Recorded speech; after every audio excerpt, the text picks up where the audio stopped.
nsirike gwokuva wano ba customer ne bajja nga toliiwo obanza okujja n'ensanga nga wakalu nyina kye neetaaga ngeri nkuba amasimu gayitamu teri akwata. Manager, it's okay. Manager, nova ontuule nkola yagala nte kutwala mulimu gwange. Andi nze bembeera ndowondiko. Nedda maama ekyo si kyendiko. Maama munnange twadde tuli awo omwana waffe n'atugamba ayagala kuwasa. Robert ayagala kuwasa. Akazukulu kakuze. Kakuze. Naye Katonda ayagala nze nga gw'atalitta bannange. Katonda ayagala nze nga gw'atalitta. Ono omumbejja wange waali Ritah. Ngenda bewase. Soka nze nina ne ssente zange zono just nyamba ku Jajja. Nze nina ssente zange nina bizinesi zange eri zitambula kati buno obusente manager bw'abawa wano n'abusala n'akola ki nze era mugamba abutwale oba abwagala. Kumbe ne bwe weeyisanga bw'osanze nawe tubogolera ago olinamu akako. Nze nina ssente zange. So ngamba va mu ofisi yange ogende. Yagala manager. Bono yagala manager. Manager. Ekibe muliko. Gwe va mu ofisi yange naawe.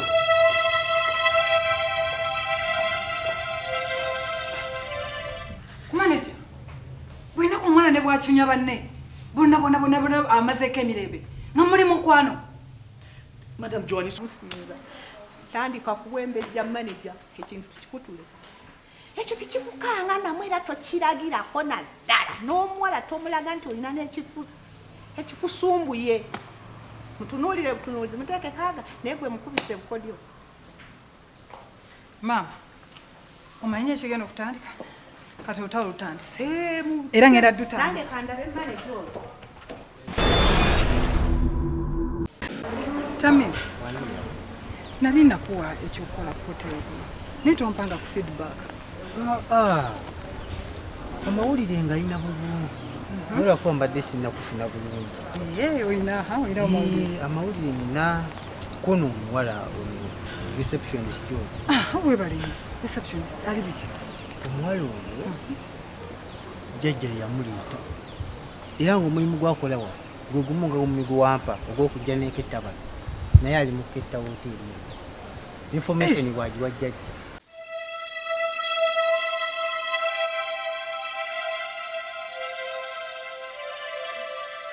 Robert, adde oli wano ku buliri nga weeyagala. Bagamba oli wano kuba ndi wano sinavaawo. Oluganda lw'oyogera lukyamu. Oli wano ku buliri oli ku simu yo. Kagamba gwe oli ku simu yo tofaana ku bannaaba abali kumpi naawe.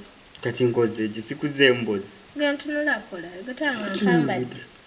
Era oli fine oli smart. Nyumye sekyo. Anti nkambalidde gwe. Ng'okola ki?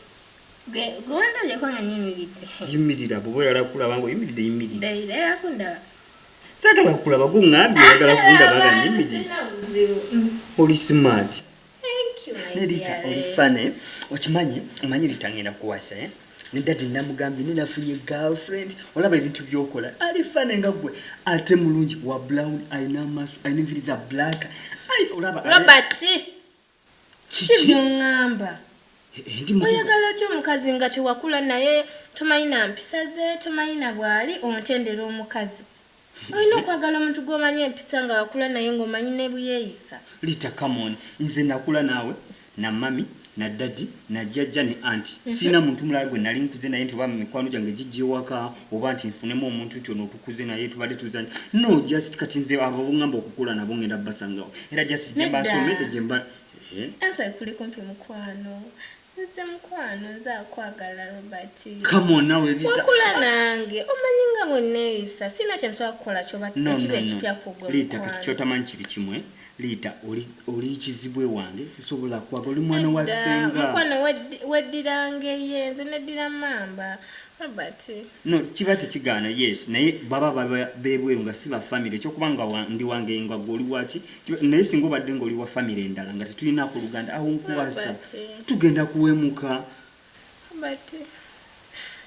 olira omutima gwange gukuba olira emirembe mukama gukuba come on olimba era bwati bwakola lwakubanga linabuuza Jona yaŋŋamba jjajja yamuleeta gusimanyi mu muganda waani mwana waani naye ate nsife mu kumuwa omulimu twalaba nga agwaniddwa akyunga ffe ebyo byonna mbiwulira n'atucunga twatuka n'okwebuuza oba yafuuka maneja oba agenda fuuka maneja oba alina bunene kiwaggulu eyo nga tetutegeera kikyagenda awe bati omutima gwange gukuba gwe katoyagala gukole ki Ritah tuli ba luganda tekisoboka nkwagala Robert ebyaddala nkwagala amazima nkwagala tekisoboka tugenda kuswala tujja kuwemuka nange nkusuubiza tujja kola fenna no Ritah tuzimbe hoteli ya Kojja tuyinza mu bintu bantu balala ojja funa boyfriend tofaayo nyamba Ritah nkwegayiridde nyamba ojja funa boyfriend ojja kubeera mukwano n'omuntu omulala nesisobola kwagala tuli ba luganda tujja kuwemuka ojja kunjagala kituufu nkwagala mukwano banditondekawo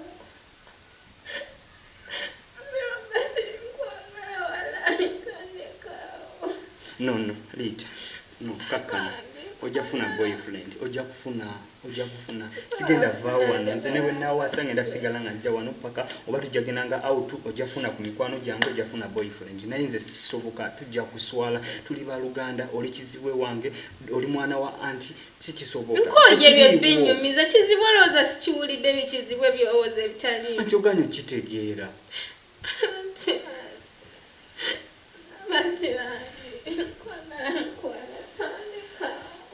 Ritah sigenda genda niwe nawasajja sigalawo Ritah ate sagala okaabe bakiŋŋamba naye sitakifaako nnyo naye nga bw'okiŋŋambye kubanga bwe tubeera waliwo omusango gwakoze oba nga waliwo kyakoze jjajja yajja n'atunyonnyola ne tukivaako naye ate bw'aba ava ku mulama gwe yajjira ng'ali mu byakuketta tekijja ate kuba kirungi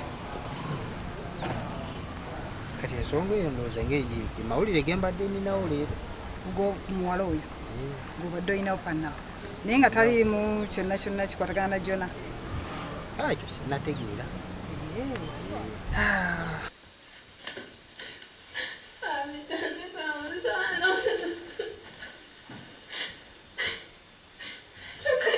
yabintaddewo bino byonna kati labamu enswalukuse wenna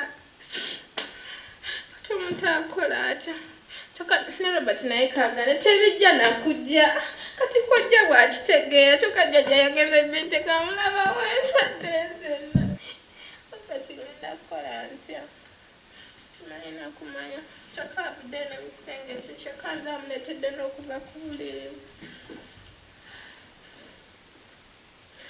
Jona naye nzakatanesiwe sigenda biddamu afanya ne Robert n'abigana n'obigaana kabigaane wamako obigaane ntuusa kati mba ngenda kunnyonnyola nti abantu mbuze ne Robert kati wagenda n'agamba abantu mbuze nadde mwekolezaako kyokka byonna bye mbadde mwekolezaako nabifukambidde naye nze kati biki byembadde nyambadde kati biki byembadde nkola awo nno onsanyusizza tamimu era mugakolera ddala webale nnyo webalire ddala ambeewo kenkuwaayo neyanza mukama wange kale bange si nnyo oyigangotta kale kati genda omayize byokola enyawo nze kangende nange mayize byekola kale sawa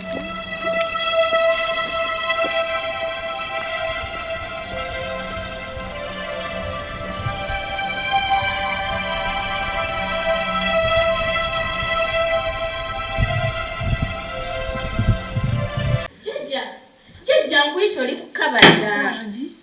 Jajja omanye kibaddewo.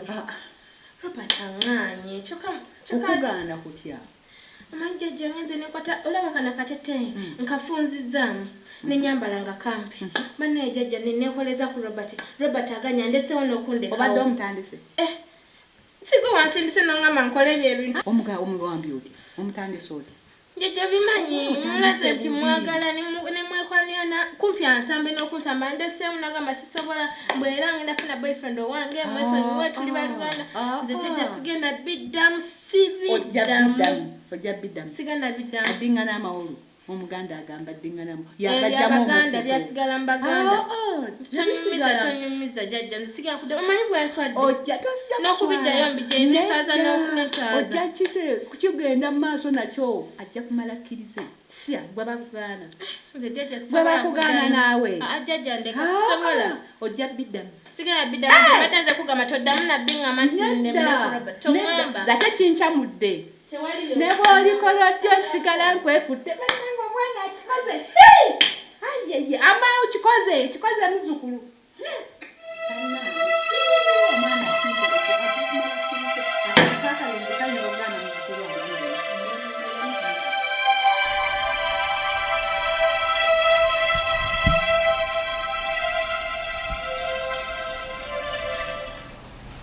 Madam John. Manager, obadde oyiriddewo? Nze mbaddeyo munnaye nga mpitayita mu bakozi kulabya emirimu bagitambula bulungi naye era waliwo ebitanatereera neetaaga okutwala akatabo kange nempandiika ebintu bye bakozeeko. Ate manager onoonya ki nkuyambeko? Kuba akatabo ke neetaaga naye Katabo kyobutabo mbadde mbutaddeyo. Katabo kikoyagala giramu katono bwoti setulamu katono bwoti. Manager ngamba nkuyambeko. Tekisoboka nawe madamu Joani gwoli mukama wange kati ate nze ntuuma egweza omukozi. What does it take okubeera nga nkuyambako? No, it's okay. Just to check for a book. Just mbadde nsaba ogiremu katono bwoti emabega nkafune. Era nze nkamanyi olaba bonna bufaanagana kati nze mmanyi oluusi ntululya kyemba nawandikako nemmanya bulimu engeri ya kkoodi.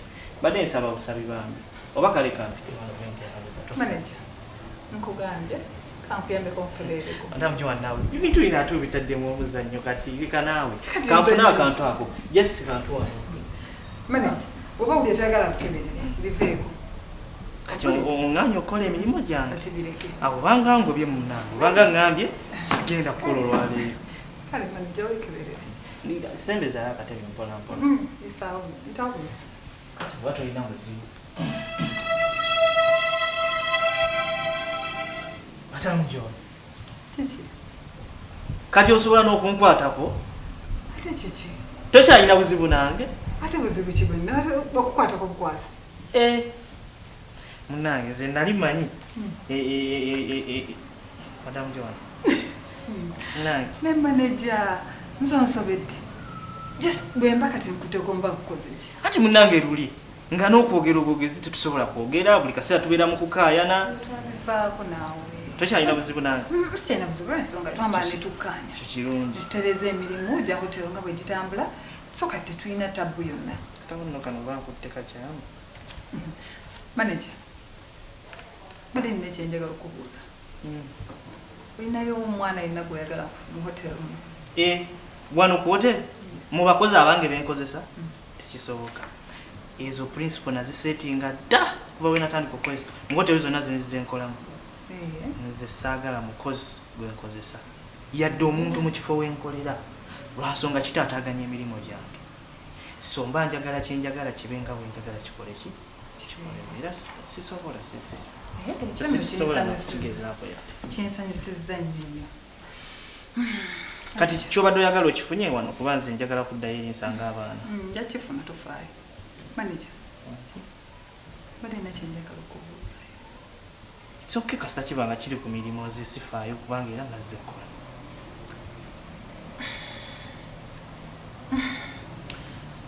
Manager, katukireke. Ate lwaki tukireka nga tusobola okukyogerako kati kuba siri mu bwangu. Omanyi obuzibu obubaawo ensonga singa tuzireka ne tuzireka buli kaseera nga tulina kye twagala okwogera ate ne tukireka emirimu gyezimba. Okukakana tulina bye tulina okukola ate nga tetwabyogera ate kati emirimu ne giyitirira. Se ebintu ebimu tusobola okubimala mu meeting obutonotono nga wano wetusisinkanye ne tugenda emirimu negisigala nga gitambula. Manager, osobola okwagala omuntu alinganga nze? Ng'alinga teriyo omusajja atayagala mukyala mulungi nga gwe. Kyeŋŋamba bw'abaayo eyo ne tukwatagana siraba lwaki mba simwagala. Kiki obadde oyinayo omwanyi muganda wo oba muwala wo oba mukwano gwo? Nedda. Manager, osobola okunjagala?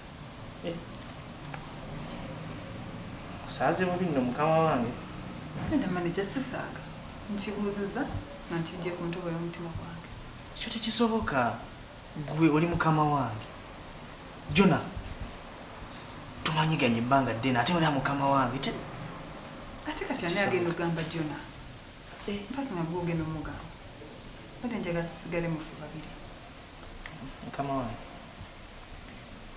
Awo nze ndowooza nti osaazeemu bubi munnange ebintu ebyo. Ensonga nnene nnyo. Manager, sisaaga. Nkyogedde nga nkijje ku ntobo y'omutima. Manager, nkwagala. Mukama wange, nze ndowooza ensonga eno tetwaligyogeddeko kubanga ejja kuleeta obuzibu. Kale, oba okirabyemu obuzibu. It's okay. Manager, I'm sorry if I've offended you, but let it stay between me and you.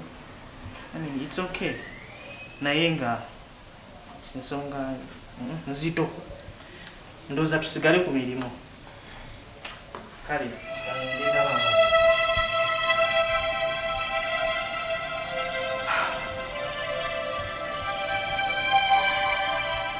Nkoyeewa obudde mbw ate mpaamu obudde. Naawe ojja kunyini. Kati awo nze kyendaba mwana wange. Manager mwagala. Kino ki kyenkoze? Naye ddala nina amagezi. Biki byendiko? Naye sinze nsobola okugeraageranya manager ne Jona. Manager asobola kumpa ssente ki?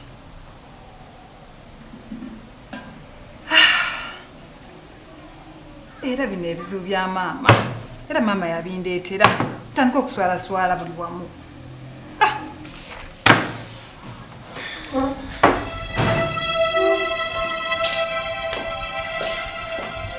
Mbejja nazuddeyo akantu nakuleetedde mwana wange nagenze nenoonya mune eddagala lino nagenze ku musawo nendifuna lyakuwa Robert.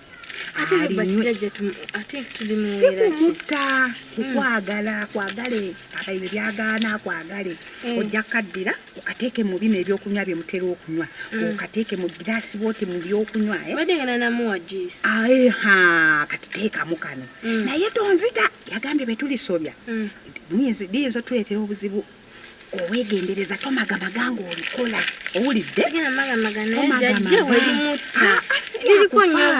nedda siryakufa agenda kwagala bino byakyeganyisaganyisa agenda kubeera ng'akwagala omusawo bwe yaŋŋambye owulidde olikole bulungi tonzita tetufunamu ebizibu ebirala owulidde owulidde kyangu tugende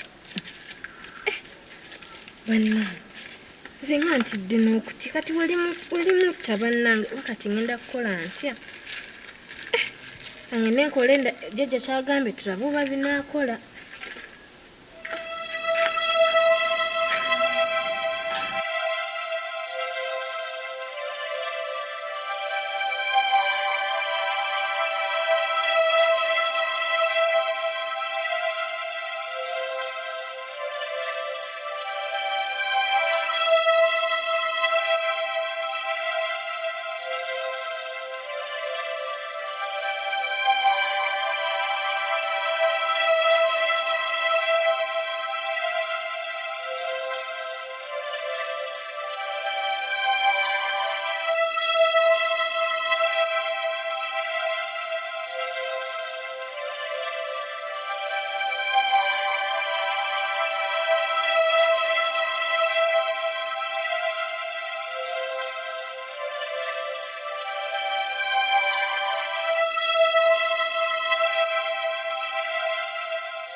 Robert.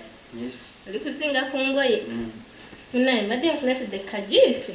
Yeah. Kunyweko. Ritah. Oli fun. Katika. Waka mula juice. Ne Ritah. Chi. Sukolime kamuze. Omumpa nti olwabiri biwadde ongamba wano oba. Biche byoga. Biri biwali ongamba mbusima yangu. Nalibaako. Wangamba nategeera era nze nkimanyi ngenda funa boyfriend wange. Nalibaako nkuwa buuyi. Sibya kuwasa. Kajuisi. Nkakamudde wali kadde kawoma. Asigaddeyo. Jali ngenda kongera gusoko malemo oyo.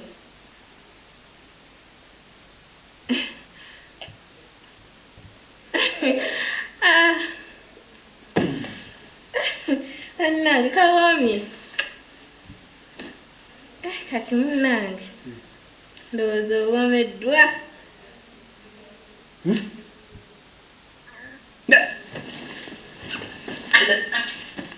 Chichi Robert, chichi. Chichi Robert. Vira. Chichi. Obadde kyati nva kuwa juice Robert. Chichi. Tabanga agudde edalu. Obadde ki? Nakutya nti demena wontiisi. Tamanyi aganya omuzannyo. Aganya omuzannyo wawula Robert. Kati mukwano. Kawomye. Chichi gwe? Glasi y'abandi ono. N'abadde ki? Robert! Nanga munyambe! Robert! Robert! Robert nawe va mu muzannyo. Robert! Robert! Jajja! Jajja!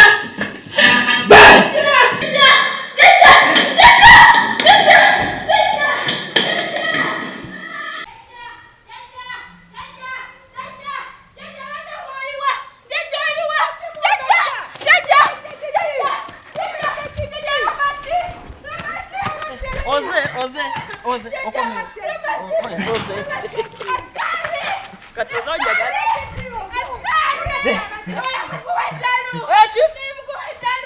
Mbaga. Sikwagala. Nze mbale nsaaga. Mbaga.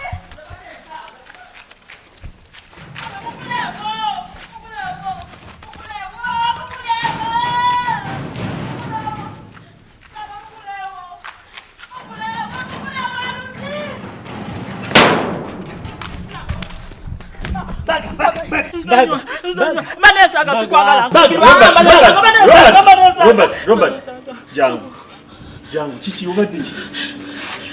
Jangu Robert, jangu Robert.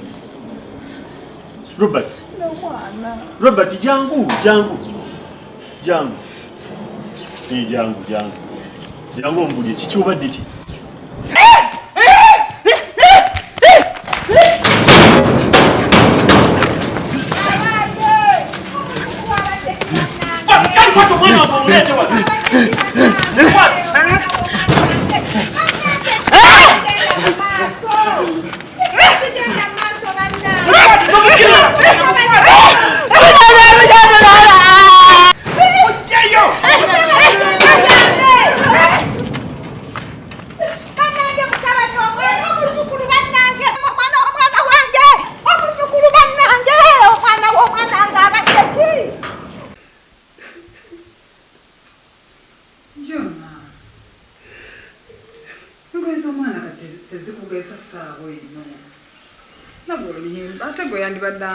Kumanya ate kati gotabuse Jona kasito omwana ali mu basawo omanyi bwe mpulira nkitegeera mpulira ku mwana oyo nakugamba siina maama siina taata omwana oyo yabadde omusika wange ye maama wange Jona naawe olimba Jona nange oli mwana wange mbadde mwagala era mwagalira ddala naye Mukama kasita atukuumye omwana mulamu tannaba kufa ne kati gookaaba nga afudde Jona togwamu maanyi omwana mulamu naye ate nga mulalu tukole tutya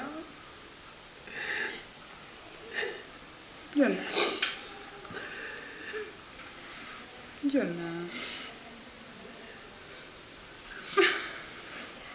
ogenda kumala mu maanyi kuba nange mbadde ngumye ati nebyokwata engoye ze kiba tekikugasa Jona era mugumu olidde mukwano kasita weetuli katusigale nga tumujjanjaba sitoke tugende mu ddwaliro kale tugende ogumye tugende mu ddwaliro